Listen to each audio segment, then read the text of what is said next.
दोस्तों, आप में से कितने लोग हमारी इस बात से सहमत है कि अमेरिका किसी भी देश से दोस्ती या फिर दुश्मनी सिर्फ अपने इंटरेस्ट के बेसिस पर करता है? आपके हिसाब से ये बात सही है या फिर नहीं? कमेंट बॉक्स में यस और नो में आंसर जरूर कीजिएगा, क्योंकि आज हम आपके लिए एक ऐसी खबर सामने लेकर के आए हैं जिसे सुनने के बाद खुद अमेरिका के पैरों के नीचे से जमीन खिसक चुकी है। बड़ी खबर यह है कि भारतीय इसरो बहुत जल्द रुबिडियम एटॉमिक क्लॉक लॉन्च करने जा रहा है, यानी कि अब हमारे आपके पास जितने भी स्मार्ट डिवाइसेस हैं वहां पर नेविगेशन जिस सिस्टम से आने वाली है उसे भारत ने खुद से तैयार किया है। अभी तक हम जीपीएस का इस्तेमाल कर रहे थे, लेकिन अब हमारी जीपीएस के ऊपर डिपेंडेंसी पूरी तरीके से खत्म हो जाएगी। वहीं आपको बता दें, जीपीएस के जरिए ही अमेरिका भारत की तमाम इंफॉर्मेशन अपने पास कलेक्ट करके रख रहा था, लेकिन अब ये सारा एक्सेस भारत अपने हाथ में लेगा और जीपीएस को सिर्फ कुछ ही कंट्रोल वे में एक्सेस दिए जाएंगे। तो पूरी रिपोर्ट क्या है आइए आज के इस छोटे से वीडियो में समझते हैं। बस हमें सपोर्ट करने के लिए इस वीडियो को छोटा सा लाइक और चैनल को सब्सक्राइब जरूर कीजिएगा। दोस्तों, आप में से ज्यादातर लोग इस कहानी को जरूर जानते होंगे। जब भारत का कारगिल वॉर हुआ तो भारत ने अमेरिका से एक बड़ी मदद मांगी। असल में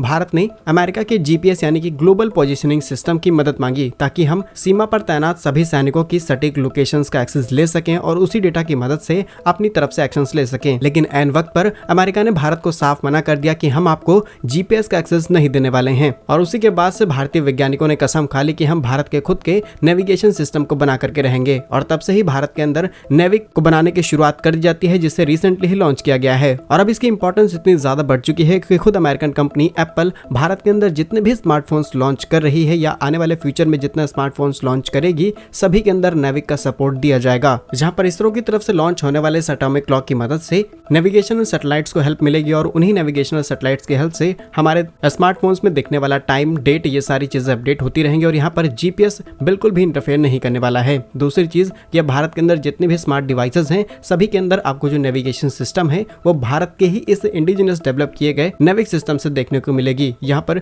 जीपीएस पूरी तरीके से बाहर हो जाएगा। फिलहाल अभी तक नेविक का जो क्राइटेरिया रखा गया है वो भारत की सीमाओं तक रखा गया है, लेकिन इसे आगे चल के और ज्यादा एक्सपेंड किया जाएगा, ताकि हम एटलीस्ट चाइना के कई बॉर्डर्स तक और इस साइड में पाकिस्तान के कई बॉर्डर्स तक को कवर कर सकें। लेकिन इससे अमेरिका को आखिर दिक्कत क्या होने वाली है? तो जीपीएस की हेल्प से अभी तक भारत के अंदर जितने भी मिलिट्री ऑपरेशंस किए जाते हैं और इसी के कारण एक काफी बड़ा डेटाबेस जीपीएस के पास था, जिससे वो अलग अलग बैचेस के अंदर स्टोर कर रहा था। अब अमेरिका जब भी चाहे इस तरीके से इसका गलत इस्तेमाल कर सकता है। हालांकि कई एग्रीमेंट्स ऐसे हो चुके हैं जहां पर अमेरिका इसका इस्तेमाल नहीं कर सकता, लेकिन हम किसी और देश के ऊपर भरोसा नहीं कर सकते जो देश सिर्फ अपने फायदे के लिए किसी भी देश के साथ दोस्ती या फिर दुश्मनी कर सकता है। और इसका बड़ा एग्जाम्पल हम इतिहास में देख चुके हैं। जब हमने जीपीएस का एक्सेस मांगा तो हमें नहीं दिया गया। तो अमेरिका के लिए बड़ी हार है, लेकिन भारत के लिए बड़ी जीत है। और धन्यवाद उन सभी भारतीय वैज्ञानिकों और रिसर्चर्स को जिन्होंने अमेरिका के सिर्फ एक रिजेक्शन के बाद खुद के इस नेविक सिस्टम को बनाने पर काम शुरू कर दिया। वैज्ञानिकों के इस बड़े प्रयास के लिए कमेंट बॉक्स में जय भारत जरूर लिखिएगा। भारत कैसा ही यूजफुल इन्फॉर्मेटिव वीडियोस पाने के लिए आप हमारे यूट्यूब चैनल को सब्सक्राइब जरूर कर लीजिए। मिलेंगे हम आपको एक नई और इंटरेस्टिंग वीडियो में, तब तक के लिए वंदे मातरम। भारत माता की जय।